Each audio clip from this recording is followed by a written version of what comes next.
Hello students, आज हम 12वीं क्लास की फोर्थ पोइम अपनी चल रही थी road side stand.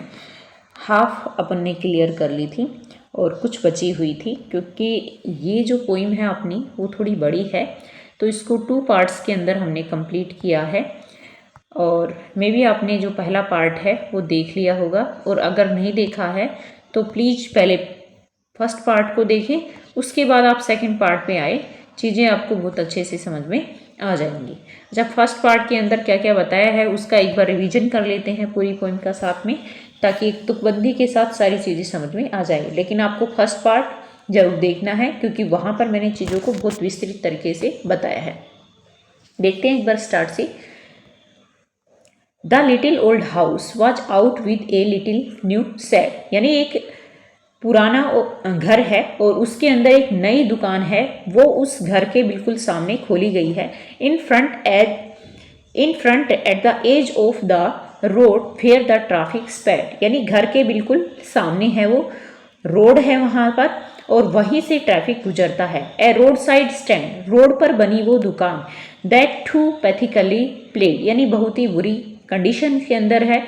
It would not be fair to say, यानी ये कहना उचित नहीं होगा। फॉर ए डोल ऑफ ब्रेड, कि वो जो दुकान है वो रोटी के टुकड़ों के लिए बनाई गई है, यानी अपनी आजीविका चलाने के लिए बनाई गई है। But for sum of money, बल्कि कुछ धन इकट्ठा करने के लिए। एंड द कैश मतलब नगद के लिए किया गया है। वोज फ्लू स्पोर्ट, यानी जो मदद करेगा। The floor of cities from sinking, यानी शहर के जो फूल हैं उनको डूबने से बचाने में। विदरिंग फेंट, मृतप्राय होने से। And the police traffic pass with a mind ahead, और धीरे धीरे जितने भी ट्रैफिक आ रहे थे वहाँ से वो आगे बढ़ते चले गए। और if ever aside a moment, अगर कोई ट्रैफिक वहाँ पर एक क्षण के लिए रुकता भी है, देन आउट ऑफ सो, तो उनके रुकने का मकसद अलग होता था। At having the landscape made with the artless paint, क्योंकि वहाँ का जो रास्ता था वो पूरी तरह कीचड़ से भरा हुआ था। Of sign that with an turn wrong and as turn wrong, यानी वहाँ से जब वो रास्ता मुड़ता था तो एन या फिर एस की आकृति उनको लेनी पड़ती ही थी। Offer for sale wild berries in wooden cart, यानी लकड़ी के बने उस मेज के ऊपर जंगली बेर बेचने के लिए रखे हैं। और troop necked golden squares with silver what, silver की गोलियां, यानी सिल्वर कलर की वो गोलियां बनी हुई किससे है? स्क्वेस से, यानी लोकी से। और किस में रखी हुई है? गोल्डन कलर की बोतल है, और उनकी जो नेक है, उनकी जो गर्दन है वो बिल्कुल पतली है उन बोतलों की। और beauty rest in a beautiful mountain scene, या फिर आप देखने के लिए रुकिए उन पहाड़ों की सुंदर दृश्य को देखने के लिए। देखिए यहाँ पर गांव वाले क्या कह रहे हैं कि आप 3 चीज़ों के लिए हमारे ग्राम में रुक सकते हैं। एक तो जंगली बेर खाने के लिए, गोल्डन स्क्वेस खाने के लिए, या फिर हमारे जो पर्वत है उनका ब्यूटीफुल सीन देखने के लिए। यू हैव द मनी, अगर आपके पास धन है। But if you want to be mean, mean मतलब यहाँ पर घटिया या कंजूस। अगर तुम घटिया हो, मतलब तुम अपने पैसे को नहीं खर्चना चाहते, वाई कीप योर मनी, तो अपना धन अपने पास रखिए। दिस क्लोजली, और ये बात गुस्से से कही गई है। एंड गो अलोन, और फिर यहाँ से चले भी जाइए। द हाथ to the scenery wouldn't be my complaint. अब राइटर क्या कह रहा है, यानी एक ग्रामीण पीपल बन के कह रहा है, रूरल एरिया के अंदर खड़ा होके वो चीज़ों को सोच रहा है, और फिर एक गांव वाला बनकर ही वो जवाब दे रहा है कि मेरी शिकायत किस दृश्य को लेकर नहीं है, ये टूटी सड़कों को लेकर नहीं है, बल्कि किस चीज़ को लेकर है, आगे बताएगा राइटर कि किन चीज़ों को लेकर उसको प्रॉब्लम है। So much as the trusting sorrow of what is unsaid, यानी उन चीज़ों को लेकर मुझे दुख ज़्यादा है जो चीज़ें मैंने नहीं कही, यानी जिसको मैंने अभी तक बोला नहीं है, उन चीज़ों को लेकर मुझे तकलीफ है। और यहाँ तक हमने पिछले वीडियो के अंदर देख लिया था, एक बार वो वीडियो जाकर देखना ताकि चीज़ें आपको अच्छे से समझ में आ जाए। मैंने थंबनेल में डाल रखा है, पोइम का जो नाम है वो अच्छे से डाल रखा है, तो आप दोनों वीडियोज़ को पहले उस वीडियो को देखें, उसके बाद इस वीडियो को देखें, चीज़ें आपको बहुत अच्छे से समझ में आ जाएंगी। आगे देखिए आप। Here far from the city we make our roadside stand.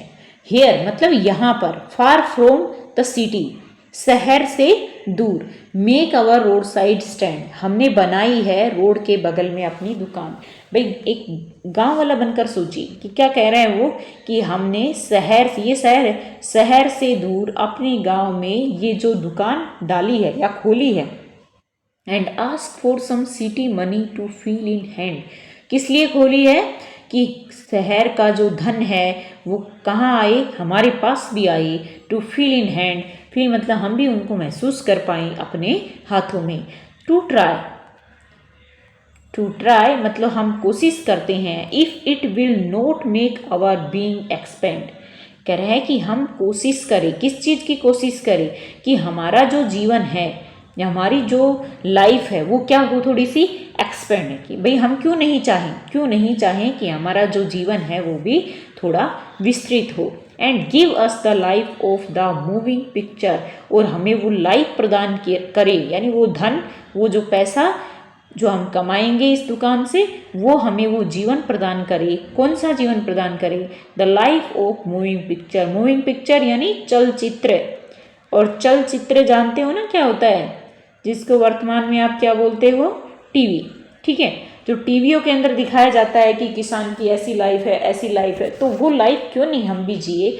और जो चलचित्रों में दिखाए जाने वाला जीवन है ना, वो किसके द्वारा वादा किया गया है? देखिए यहाँ पे आगे बताया गया है, प्रोमिसेज, यानी जो चलचित्रों में दिखाया जाने वाला जीवन है वो वादा किया गया है।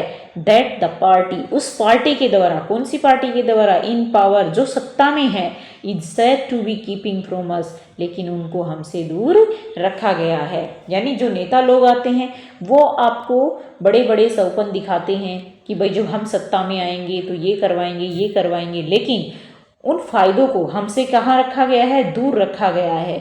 हमारे इस क्षेत्र में कोई सुधार नहीं करवाया गया है। तो कह रहा है कि वो सुधार है वो हम अपनी कमाई के रुपए से महसूस करना चाहते हैं। May be is it clear? Next आगे चलते हैं। It is in the news, जो समाचार चल रहे हैं टीवियों के अंदर या समाचार पत्रों के अंदर, कह रहा है कि इट इज इन न्यूज, समाचार पत्रों में, दैट ऑल दीज ब्यूटीफुल कीन, कीन का मतलब है कि हमें जो भी अपने दादा परदादा बाप से जो विरासत में जो चीज़ें मिलें वो कीन कहलाती है। ठीक है, तो कह रहा है कि न्यूज में ऐसा आ रहा है कि ऑल दीज ब्यूटीफुल कीन, हमारे पास जितने भी विरासत में चीज़ें हैं या ख़ास तौर से जो ज़मीन है, are to be brought out, उसको खरीद लिया जाएगा। And mercifully gathered in to live in a villages, mercifully उन बेचारे लोगों को क्या किया है? गैदर्ड, इकट्ठा किया है। इन टू लिव इन विलेजेज, यानी जो गांव में रहने वाले जो लोग हैं उनको इकट्ठा किया गया है। नेक्स्ट टू, और क्या बताया गया है? Next to the theatre and the store, कि यहाँ इस गांव के बगल में क्या खोला जाएगा? थिएटर खोले जाएंगे, सिनेमा हॉल खोले जाएंगे, कुछ स्टोर खोले जाएंगे। Where they wouldn't have to think for themself any more, where वेयर, जहाँ पर, they wouldn't have to think, यानी जहाँ वो सोच भी नहीं सकते, क्या नहीं सोच सकते? फॉर देमसेल्फ, खुद के लिए, एनी मोर, कुछ ज़्यादा, यानी इससे ज़्यादा वो स्वयं के लिए कुछ सोच भी नहीं सकते। वाइल ग्रीडी गुड डूअर, देखिए ये जो लाइन है ना ये बड़ी मस्त है इस पोएम के अंदर। While ग्रेडी good doer, good doer होता है परोपकार करने वाला, यानी हमारा उपकार करने वाला, और यहाँ शब्द लिया है ग्रीडी यानी लालची। अब आप एक शब्द को पढ़िए और समझने की कोशिश करिए कि इसमें क्या बताना चाह रहे हैं। लालची, परोपकारी, भाई परोपकारी का अर्थ होता है उपकार करने वाला, यानी हमारी भलाई चाहने वाला। और लालची कौन होता है? यानी अपने लालच से जो परोपकार करे, वो हमारी भलाई तो चाह रहा है लेकिन उस भलाई के पीछे भी उसका स्वार्थ छिपा हुआ हो। तो राइटर ने यहाँ पर जो जमीन का सौदा करने आए हैं उनको क्या बोला है? ग्रीडी गुड डूअर, यानी लालची परोपकारी। और आगे देखिए एक शब्द और उन्होंने ऐसा इस्तेमाल किया है, बेनिफिशिएंट बिस्ट ऑफ प्रे। अच्छा, एक प्रे शब्द ये होता है PRAY और एक शब्द होता है PREY, दोनों का अर्थ अलग अलग होता है। इस प्रेयर का मतलब होता है प्रार्थना और इसका अर्थ होता है शिकार करना, ये वर्ब होती है। ठीक है, अच्छा, तो बिस्ट ऑफ प्रे यानी जानवरों का शिकार करने वाला। अच्छा, जानवरों का शिकार करने वाला आप बताइए क्या हिंसक नहीं कहलाता है? कहलाता है ना।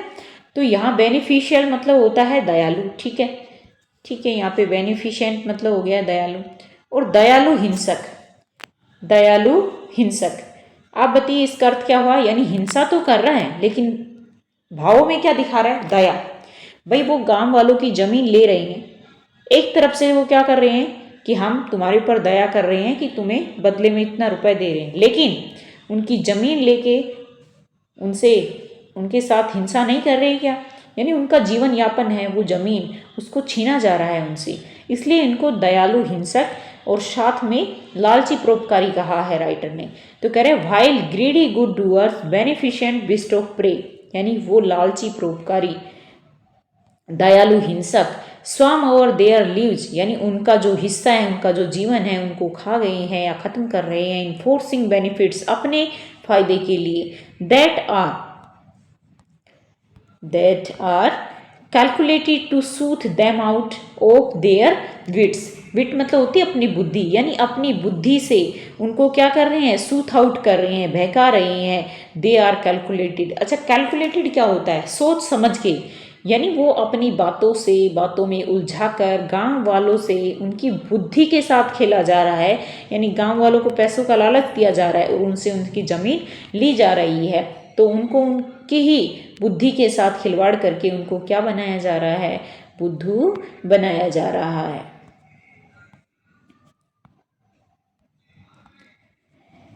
And by teaching them how to sleep they sleep old age. And teaching, और उनको सिखाया जा रहा है, धीरे धीरे गांव वालों को ये चीज़ आदतन हो जाएगी कि how to sleep they sleep old age, कि किस प्रकार से सोया जाता है, ये बात उनको सिखाई जा रही है।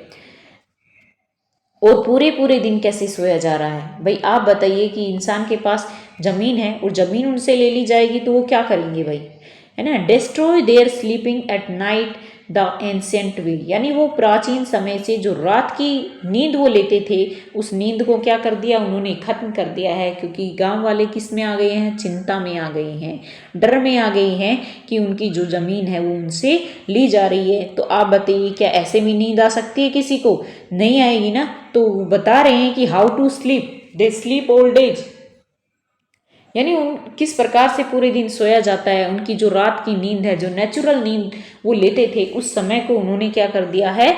डिस्ट्रॉय कर दिया है, बर्बाद कर दिया है। Sometime I feel myself I can hardly bear, कई बार मैं ये महसूस करता हूँ मैं स्वयं के लिए, आई कैन हार्डली बियर, कि अगर वहाँ पर मैं होता तो इन चीज़ों को मैं नहीं सहन कर पाता। The thought of so much childish longing in when, और ये जो बचकानी इच्छाएं हैं, जो व्यर्थ की इच्छाएं हैं लोगों की, ये सोच जो है मुझे बहुत ज़्यादा परेशान करती है। द सैडनेस दैट, वो उदासी, that lurks near the open window. भाई गांव वालों को ये समाचार मिल जाए कि तुम्हारी ज़मीन बिक रही है, तो आप बताइए वो दिन और रात अपने घर के दरवाजे के पास खड़े रहेंगे कि नहीं खड़े रहेंगे? और साथ में गाड़ियाँ आ रही हैं, जा रही हैं, तो उनको ये रहेगा कि शायद ये गाड़ी या शायद ये गाड़ी हमारी ज़मीन का सौदा करने आई है। तो वो हालत बता रहा है पोइट कि क्या हो रहा है कि वो उदासी, that lux near the open window, उनको लाकर खड़ा कर दिया है। कहाँ पर? उन खुली खिड़कियों की तरफ, देयर, वहाँ पे, and that wait all day, जो पूरे दिन इंतजार करती रहते हैं, ऑलमोस्ट ओपन प्रेयर, यानी जैसे कि वो खुली आंखों से क्या कर रहे हैं? प्रार्थना कर रहे हैं। For the squeal of brakes, the sound of a stopping car, यानी कार के रुकने की आवाज़, और यहाँ स्क्विल मतलब भी आवाज़ होती है, वो ब्रेक्स, यानी जब ब्रेक लगते हैं ना, जो सी सी की आवाज़ आती है, तो यहाँ उस आवाज़ की तरफ इशारा किया गया है। Of all the thousand selfish car that pass, यानी वो खुली आंखों से प्रेयर कर रहे हैं कि कोई कार आ रही है, रुक रही है, उनके ब्रेक लग रहे हैं। Of all the thousand selfish, और हजारों की संख्या में स्वार्थी कारें, यहाँ कार जो शब्द है ना, कार्स, ये कार की तरफ नहीं गए, इन कार में बैठे गए लोगों के लिए यूज हुआ है कि वो स्वार्थी लोग, दैट पास, जो गुजर रही हैं, just one to inquire what a farmer prices are, और उनमें से एक रुकती है, जस्ट वन टू इंक्वायर, उनमें से एक ये परीक्षण करती है, what a farmer's prices are, कि उन किसानों की कीमत क्या है। एंड वन डिड स्टॉप, और एक और रुकती है, but only to plough up grass, और वो क्यों रुकती है? किसान के घर के अंदर जो घास है ना, उस घास को क्या कर रहे हैं, वो प्लो अप, रोंद रहे हैं।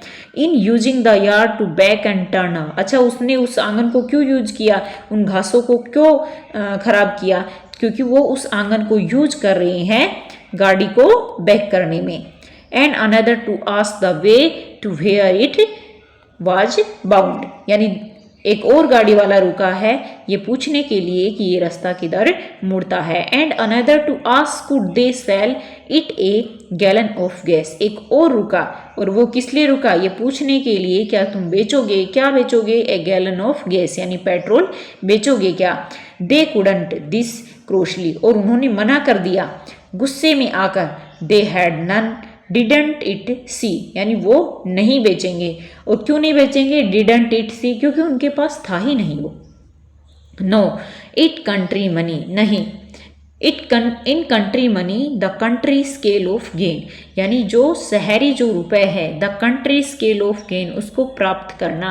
द रिक्वेस्टिक लिफ्ट ऑफ स्पिरिट, अपनी भावनाओं को बहुत ज़्यादा उछाल देना। हैज़ नेवर बीन फाउंड, जो कभी भी हासिल नहीं होगा। और so the voice of the country, यहाँ कंट्री उस गांव के लिए यूज है कि उस गांव के लोगों की आवाज़ सीम्स टू कंप्लेन, शिकायत करती हुई दिखती है।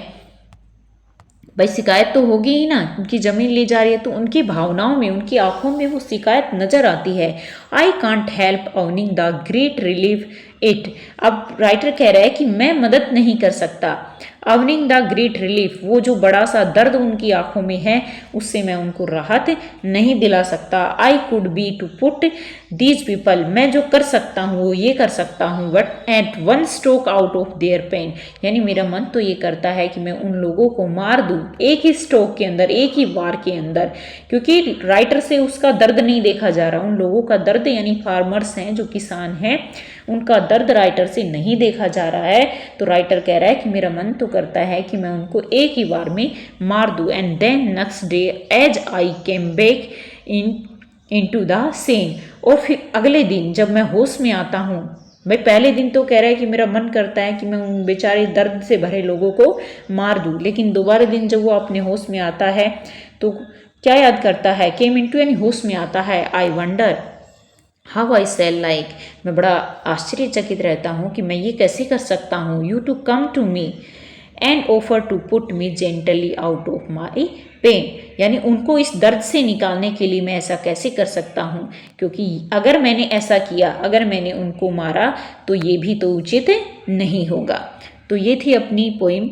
में भी आपको सब चीज़ें क्लियर हो गई होंगी। फिर भी अगर कोई प्रॉब्लम है तो आप नीचे कमेंट बॉक्स के अंदर ज़रूर डालें। आज के वीडियो में इतना ही, मिलते हैं किसी नेक्स्ट वीडियो में, तब तक के लिए जय हिंद, जय भारत।